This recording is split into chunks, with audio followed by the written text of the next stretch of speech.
सारी पार्टियों की नींव जो है, फाउंडेशन जो है, वो भ्रष्टाचार के ऊपर है।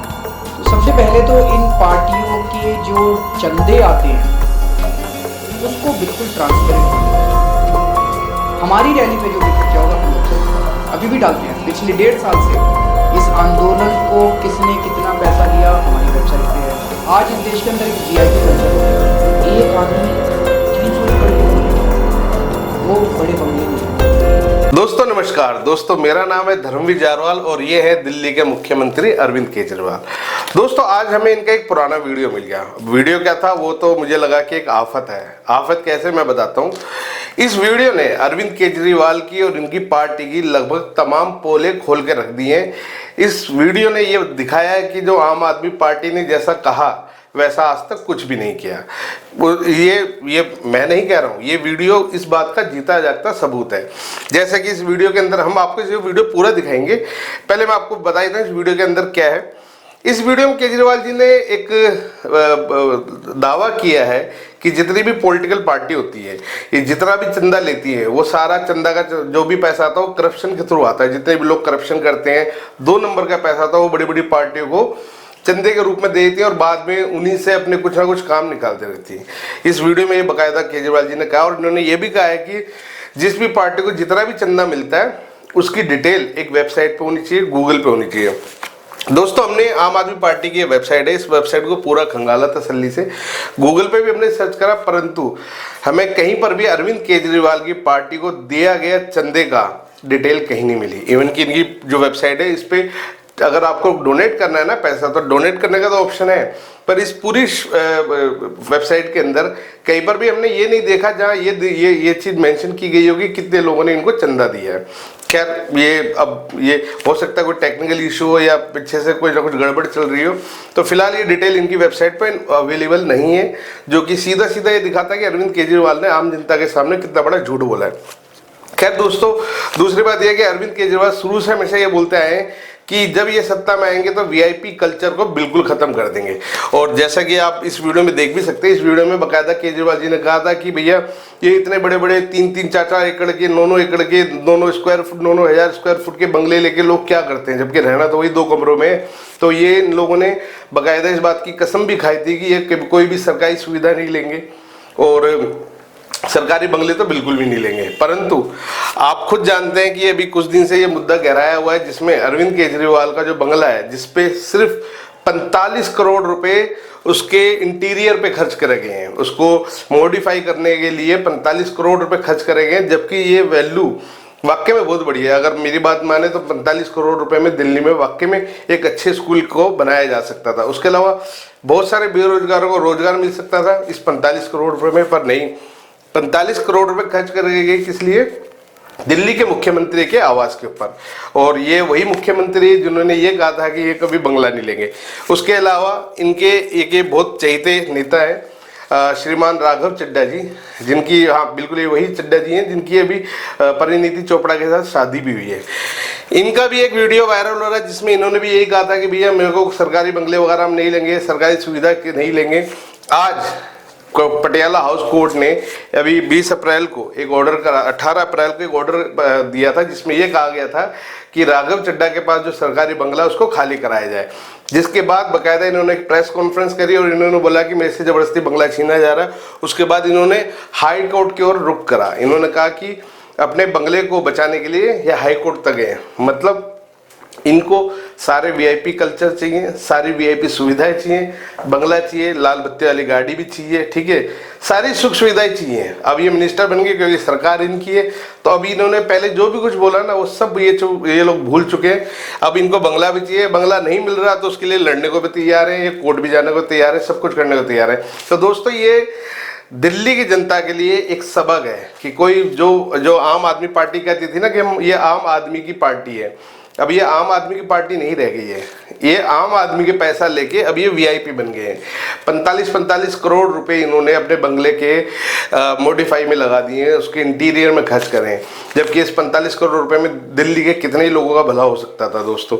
और उसके बावजूद भी अब ये बंगले के लिए लड़ाई करने को तैयार है, सब कुछ कर रहे हैं दोस्तों, बट दिल्ली का उद्धार नहीं कर रहे हैं। आज भी दिल्ली के अंदर क्राइम पहले से ज़्यादा बढ़ा है, शिक्षा की अगर बात करें तो सरकारी स्कूलों में किस तरह की शिक्षा है वो आप खुद जाके देख सकते हैं। जो बच्चे सरकारी स्कूलों में पढ़ रहे हैं उनसे पूछ सकते हैं। महिलाओं के लिए अपराध दिन ब दिन बढ़ते जा रहे हैं।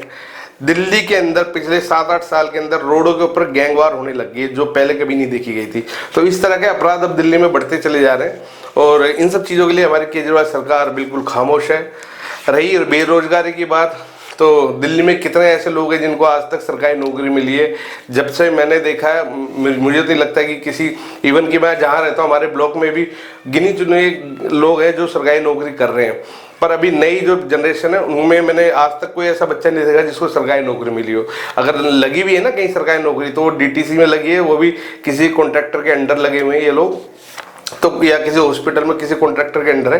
पर सरकारी नौकरी आज भी किसी के पास नहीं। सरकारी नौकरी मिल रही है परंतु दिल्ली के बाहर के लोग जो दिल्ली में आ रहे हैं उनकी मिल रही है, और वो भी उनकी कोई ना कोई सेटिंग है जिसकी वजह से उनको ये नौकरियां मिल रही हैं। तो दोस्तों इस तरह का भ्रष्टाचार करप्शन दिल्ली के अंदर चल रहा है, आम आदमी पार्टी का है, और इस तरह की और मुद्दे हम आपके सामने लेके आते रहेंगे। कोशिश करेंगे जो सच्चाई है, सच है, वो आपके सामने दिखाते रहे, क्योंकि चैनल का नाम ही सच की रफ्तार है। तो लगातार हमारे साथ बने रहें। इस तरह के और जो मैं खाली आम आदमी पार्टी की बात नहीं कर रहा, अगर बीजेपी भी होगी तो उससे या कांग्रेस होगी उनसे भी जुड़े जो मुद्दे होंगे इस तरीके के हम आपके सामने लेके आते रहेंगे। दोस्तों वीडियो कैसी लगी हो आप हमें लाइक्स और कमेंट्स करके जरूर बताएं। आज जितनी पार्टियां हैं हमारे देश के अंदर,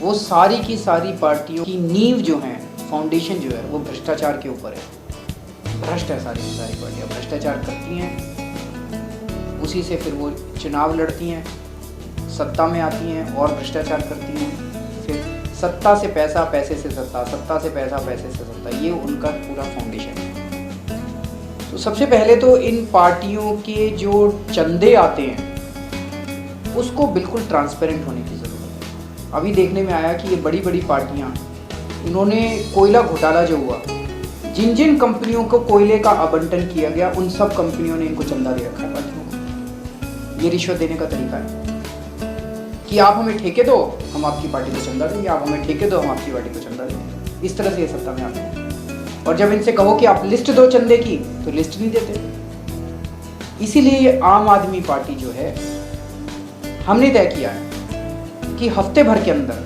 आज चंदा आया, हफ्ते भर के अंदर उस चंदे की डिटेल्स हमारी वेबसाइट पे होनी चाहिए। तो जितने चंदे आएंगे हमारे पास, जितने डोनेशन आएंगे, वो सारे डोनेशन वेबसाइट के ऊपर।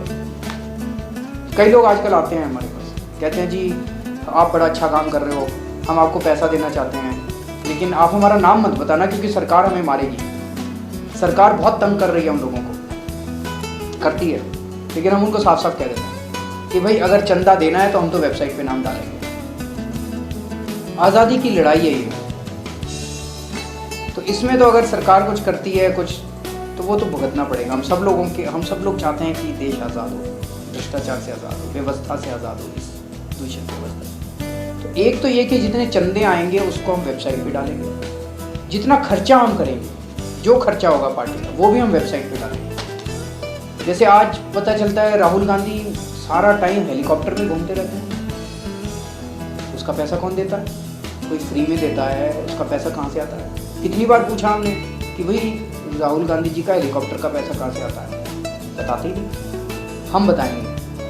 ये कांग्रेस वाले, बीजेपी वाले इतनी बड़ी बड़ी रैली करते हैं, पता नहीं कहते हैं लोग कि पैसे दे के लाए इनको। हम कितनी बार पूछते हैं भाई किस आदमी को कितना पैसा दे के लाए थे, बताओ तो सही, बताते ही नहीं है। हमारी रैली पे जो भी खर्चा होगा हम वेबसाइट पे डालेंगे, अभी भी डालते हैं। पिछले 1.5 साल से इस आंदोलन को किसने कितना पैसा दिया हमारी वेबसाइट पे है, कितना पैसा हमने खर्च किया सारी ऑडिट रिपोर्ट वेबसाइट पे है, वो हम करेंगे। और इन पार्टियों को चुनौती देंगे, तुम्हारे में दम है तो तुम करके दिखाओ। दूसरी चीज, आज इस देश के अंदर एक वीआईपी कल्चर हो गया है। ये देश वीआईपीओं के लिए है, आम आदमी के लिए नहीं है। इनका बस चले तो सारे आम आदमियों को उठा के ये महासागर में डाल दें, पैसिफिक ओशन में उठा के फेंक दें। इनको लगता है ये आम आदमी जो है यही सबसे बड़ी प्रॉब्लम है। केवल वीआईपी के लिए, वीआईपी लोगों के लिए अलग सड़कें, अलग घर, अलग सिक्योरिटी, सब अलग उनके लिए। हम चाहते हैं सारा वीआईपी कल्चर खत्म हो। इस देश में एक ही वीआईपी होगा, वो होगा आम आदमी। बस हर आम आदमी इस देश का वीआईपी होगा। तो जितनी लाल बत्ती की गाड़ियां हैं सब बंद, किसी को लाल बत्ती की गाड़ी नहीं मिलनी चाहिए। तो अगर हमारी आम आदमी की पार्टी से कोई जीतेगा तो उसको लाल बत्ती नहीं लेगा वो। दूसरा, ये इतने बड़े बड़े घरों में रहते हैं, क्यों रहते हैं? ये हमारे इतने गरीब देश का राष्ट्रपति, पता नहीं कितने बताते, 340 एकड़ का मकान है, कितने का उसका, इतना बड़ा मकान। दिल्ली की 40% आबादी झुग्गी झोपड़ी में रहती है। एक एक झुग्गी में 20-20 लोग रहते हैं। पैर फैलाने को जगह नहीं है, रात को सोते हैं तो पैर फैलाने को जगह नहीं है। और एक आदमी 300 एकड़ के बंगले, उसको हम कह सकते हैं कि भैया बंगला खाली करो, थोड़ा आम लोगों को भी दे दो जगह। तो इस पार्टी से जो नेता जीत के आएंगे, जो लोग जीत के आएंगे, वो बड़े बंगले नहीं लेंगे। आप लोगों के इलाके से कोई आदमी जीता, वो आप लोगों के बीच में ही रहेगा, अपने मकान में रहता रहेगा, जहाँ रह रहा था वहीं रहेगा, उसको बड़ा बंगला नहीं रहेगा। आप ही की तरह जिएगा, उसकी कोई सिक्योरिटी नहीं होगी, कोई सिक्योरिटी नहीं लेगा इस पार्टी का आदमी। आप ही की तरह जीता रहेगा, आप ही के बीच में से एक आदमी निकल के एमएलए बनेगा या एमपी बनेगा, आप ही जाओगे वहाँ पे। तो ये जो वीआईपी कल्चर है, इसको खत्म करना पड़ेगा।